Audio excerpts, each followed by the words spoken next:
Saludos, saludos hermanos y amigos. Soy Pablo Rodríguez Marchante y estoy transmitiendo desde la ciudad de Concord, en Carolina del Norte, Estados Unidos de América, para todo el mundo de habla hispana a través de la plataforma YouTube y por este mi canal, Pablo Razona y Medita. En los controles, grabación, corte y edición, Mauricio Corrales. Todos los viernes a las 8 de la noche estamos saliendo al aire, pero usted nos puede ver en cualquier otro día poniendo el nombre de mi canal, Pablo Razona y Medita. Usted puede comunicarse conmigo a través de los correos electrónicos pablorodríguezmarchante@gmail.com y pablormarchante@yahoo.com. También puede escribirme a través de WhatsApp o por mensaje. Es un placer enorme poderme comunicar con ustedes y es muy importante que ustedes dejen sus comentarios y sus análisis de los programas determinados y no tenga pena en escribir, que con mucho gusto aceptamos sugerencias y cualquier opinión. Así que es un placer para nosotros. También quiero decirle que este programa, como todos los demás, tiene 3 segmentos: el poético, el anecdótico y el bíblico, pero todos nos llevan a un mismo punto, a razonar y meditar en temas del diario vivir de todos los seres humanos, sean creyentes o no creyentes. Hoy vamos a tratar un tema que quizás muchos de los que no son creyentes tengan que analizar cuál es el significado. Vamos a hablar sobre la salvación. Así que sin más, con el tema de la salvación. Esta poesía la escribí hace muchos años, en un momento determinado, y tuve que utilizar un lenguaje figurado para lograr el tema. Así que las personas que están familiarizadas con la Biblia les va a ser mucho más fácil entender esta poesía en forma de prosa. A los no creyentes, pues quizás también pueden entender lo que quise transmitir a través de esta poesía. La titulé El encuentro. Tú vendrás en mi busca y yo iré al encuentro. Nos encontraremos. ¿Cuándo? No lo sé. Tú tampoco lo sabes. ¿Dónde?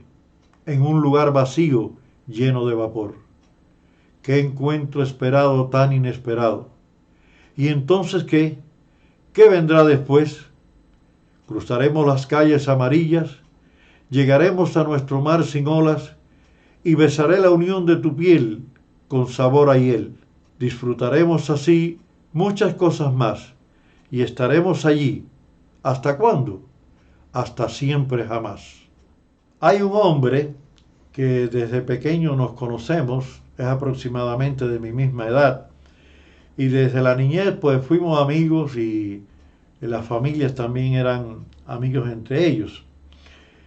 Y había una tía de él y su mamá que eran cristianas, pero él más bien era apático, él no le interesaba como a otro grupo de jóvenes, nosotros que sí asistíamos a la iglesia constantemente.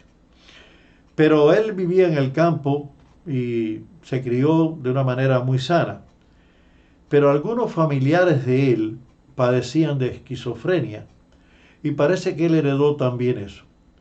Cuando tuvo la edad del servicio militar, fue llamado a prestar servicio militar y allí él, entre otras cosas que quiso para quizás evitar estar muy pensando en cosas que no debía, se inscribió en un plan que había para los reclutas y empezó a practicar el boxeo.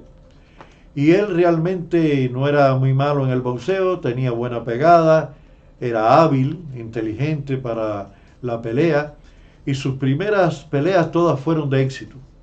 Pero cuenta él que comenzó a sentirse afligido, quizá por la separación de la familia, el cambio de vida, y empezó a padecer de los nervios. Y cuando se subía al cuadrilátero para efectuar las peleas, las últimas 2 o 3 perdió completamente, indiscutiblemente, porque él cuenta que los brazos como que se le debilitaban, se caía, no podía razonar bien cómo combatir al contrario, y esto lo llevó a una depresión tal, pero de tal magnitud, que le dieron la baja en el servicio militar.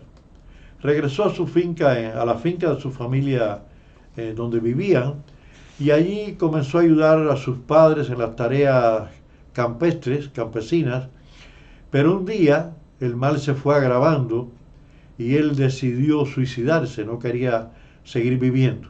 Sin decirle nada a nadie, ya él tenía preparado el lugar, buscó una soga, había una piedra, una roca cerca de un árbol, y allí se subió, amarró la soga, se la puso al cuello, y cuando se decidía ya a suicidarse completamente, una manera inexplicable que él mismo, cuando da su testimonio, no sabe por qué lo hizo, miró hacia el suelo y vio un pequeño recorte de un papel. Y por curiosidad, o no sabemos qué, pensando de una manera más espiritual, quizás Dios le indicó, sacó la cabeza de la soga y recogió el papel, y cuando comenzó a leer, era un pedazo de un evangelio de San Juan que alguien había roto, lo había botado allí, y hablaba sobre la salvación en el capítulo 14 de San Juan. Cuenta él que allí mismo comenzó a llorar porque ya su madre y su tía le habían hablado mucho de la necesidad de arrepentirse y de salvar su alma del pecado. Allí mismo en pleno campo se arrodilló, se entregó su alma al Señor, aceptó a Cristo como Salvador personal dentro de sí y regresó a la casa, le contó a sus familiares lo que había hecho y lo que había decidido al final.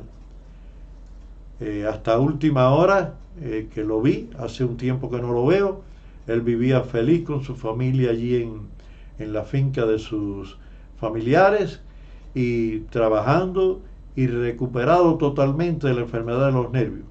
O sea, se salvó doblemente.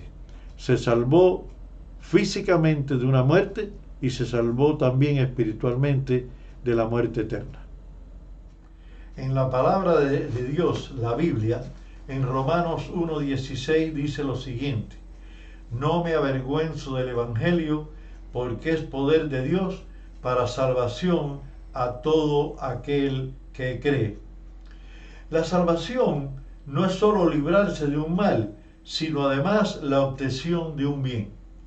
Cuando se habla en términos espirituales, la salvación implica no solamente salvarse del pecado, salvar su alma de la muerte eterna, implica al mismo tiempo ganar la vida eterna. O sea, es una salvación con dos flechas que indican en un mismo sentido. Se salva de un mal y se llega hacia un bien. Ahora, la salvación implica rescate de un peligro inminente. Vamos a poner un ejemplo. Si uno cruza la calle y un carro lo va a atropellar y uno da un paso atrás o un paso hacia adelante, se le dice, se salvó de una muerte segura o se salvó de un accidente extraordinario. Esa es una salvación de un peligro que de una manera quizás extraordinaria o inexplicable se rescata a la persona que iba a perecer, a morir o a sufrir un accidente. La salvación es renovación de algo, es renovar el espíritu cuando hablamos en términos espirituales. Es posible que cuando hablamos de otra situación, por ejemplo, hay un enfermo en un estado crítico de gravedad, y cuando la persona con los medicamentos o por una cirugía comienza a mejorar, se dice que ha habido una renovación, ha habido un nuevo nacimiento, ha habido una nueva posibilidad. Se ha salvado de un peligro inminente y ha llegado a tener un poco más de posibilidad de salvarse completamente. La salvación es una relación correcta con Dios. Cuando nosotros somos salvos, no solamente estamos pensando en que nos salvamos del pecado o de la muerte, sino que alcanzamos una relación íntima, una relación personal con nuestro Creador, con Dios. Eso implica la salvación también. Hay la salvación física, existe como el ejemplo que acabo de poner, que le libre de una enfermedad, de un accidente, pero también está la salvación económica. Cuando en un país, en una familia, en una ciudad o en un negocio peligra lo que estamos elaborando, lo que estamos haciendo, el negocio que estamos realizando, y se puede recuperar de nuevo, dice, salvó su negocio o salvó la economía. Está la salvación social. Esto podemos llevarlo a términos políticos. Hay países que han caído en crisis sociales que aparentemente van de mal en peor, pero de alguna forma sus gobernantes o los que dirigen el país determinado logran sacar a la sociedad de ese pantano y se dice salvó al país, salvó la nación, salvó al pueblo. Y está la salvación espiritual, que es esta de la cual nosotros hablamos, la salvación del alma, la salvación del espíritu que va a volver a Dios, la salvación de nuestra alma, porque los cristianos creemos firmemente que aunque el cuerpo se va a deshacer un día, por lógica se va a hacer polvo, del polvo vinimos y al polvo iremos, pero el espíritu volverá a Dios y el alma es lo que estamos salvando de la muerte eterna. En el Antiguo Testamento la salvación era solamente para el pueblo de Dios, para el pueblo escogido, para el pueblo de Israel. Pero en el Nuevo Testamento la salvación es para todos. No importa donde hayamos nacido, no importa el estatus social de donde hayamos venido, no importa la vida más pecaminosa o menos de donde hayamos salido. En un momento determinado nos salvamos y la salvación es para todos a través de la sangre de Jesucristo. Dios muestra su salvación en la antigüedad, desde el Génesis, a partir, con visión para el futuro, de la muerte de su Hijo en la cruz para perdón de pecado. Así que la salvación muchas veces en el Antiguo Testamento se reflejaba eliminando animales, derramando su sangre, pero ya en el Antiguo Testamento bajo la gracia se hace a través de la sangre de Cristo que fue derramada por nosotros. Dice que Dios muestra su salvación a través de Jesucristo, su Hijo. Hubo salvación completa. Una vez que hemos aceptado a Cristo como nuestro Salvador, no hay duda que somos salvos. A partir de ese momento, nuestro espíritu y nuestra alma están asegurados a la presencia de Dios. Hay, repito, salvación física, salvación familiar, salvación económica, pero lo más importante es la salvación espiritual. Y esa salvación está al alcance de todos, al alcance de todos los seres humanos del mundo, sea creyente o no creyente. Hasta este momento, cuando uno acepta a Jesucristo, su sacrificio, el derramamiento de su sangre por nuestros pecados, inmediatamente somos salvos de la muerte eterna. Padre, que moras en los cielos, gracias te damos por este día, esta noche, en el cual hemos hablado sobre la salvación del alma, que es lo más importante. Gracias por la sangre de tu Hijo Jesucristo, derramada por nuestros pecados. En el nombre de tu Hijo Jesucristo, imploramos que recibas nuestra gratitud y nuestra alabanza y adoración a ti. Amén. Queridos y amables sintonizados, Dios les bendiga.